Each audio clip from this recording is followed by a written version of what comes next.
నంద్యాల నంది రైతు సమైక్య కార్యాలయం తిరిగి ప్రారంభించారు. ఈ కార్యక్రమంలో ఎమ్మెల్యే శిల్పా రవిచంద్ర కిషోర్ రెడ్డి, మాజీ ఎంపీ పోచ బ్రహ్మానందరెడ్డి, ఎమ్మెల్సీ ఇషాక్ బాషా, మాజీ market chairman PP Nagireddy, Nandi రైతు సమైక్య అధ్యక్షుడు బెక్కిం రామసుబ్బారెడ్డి, రాష్ట్ర సిఈసి సభ్యుడు దేశం సుధాకర్ రెడ్డి, వైసీపీ నాయకులు, రైతు సంఘం ప్రతినిధులు పాల్గొన్నారు. ఈ సందర్భంగా ఎమ్మెల్సీ ఇసాక్ బాషా మాట్లాడుతూ గత 29 సంవత్సరాలుగా నంద్యాల ప్రాంతంలో రైతు సంక్షేమం కోసం నిరంతరం శ్రమిస్తున్నది నంది రైతు సమైక్య పునఃప్రారంభం కావడం అత్యంత శుభ పరిణామం. రైతులకు అవసరమైన స్ప్రేయర్లు, ఎరువులు, పురుగుల మందులు అందించడంతో పాటు రైతుల హక్కుల కోసం ఎన్నో ఉద్యమాలు చేసిన చరిత్ర ఈ సంస్థది.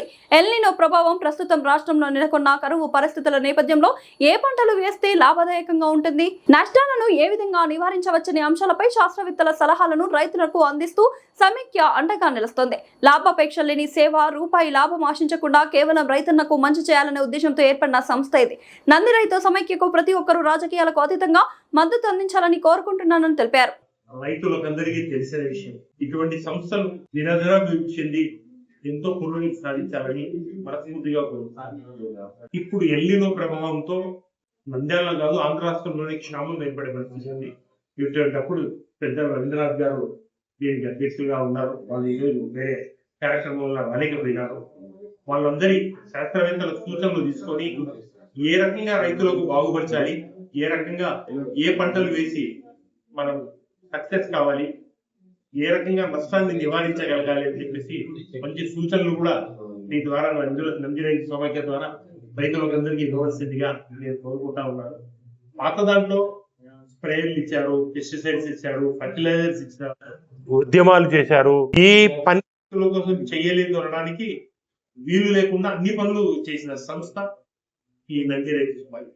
ఇంత బాగా పనిచేసినటువంటి నంది రైతు సమైక్య మీద ఉత్సవాలు. ఇటువంటి సంస్థలు ప్రతి వ్యక్తి రాజకీయాలతో సంబంధం లేకుండా ప్రతి వ్యక్తి దీనికి సపోర్ట్ చేయాల్సిన అవసరం.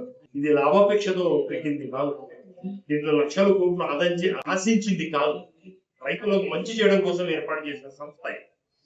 ఇటువంటి దానికి సహకారం అందించాలి తప్ప దీని ద్వారా పేరు వస్తుంది అని చెప్పేసి ఏ రకంగా మీరు ఆలోచన చేసి అక్కడ మళ్ళీ చేయడం అనేది అది మీ విఘ్నతకే వదిలేస్తా ఉన్నారు. ఒక మంచి పని చేయాలి అంటే ఏ రాజకీయ నాయకుడైనా అంతకంటే 4 గింతల మంచి పని చేస్తే అతనికి పేరు వస్తుంది.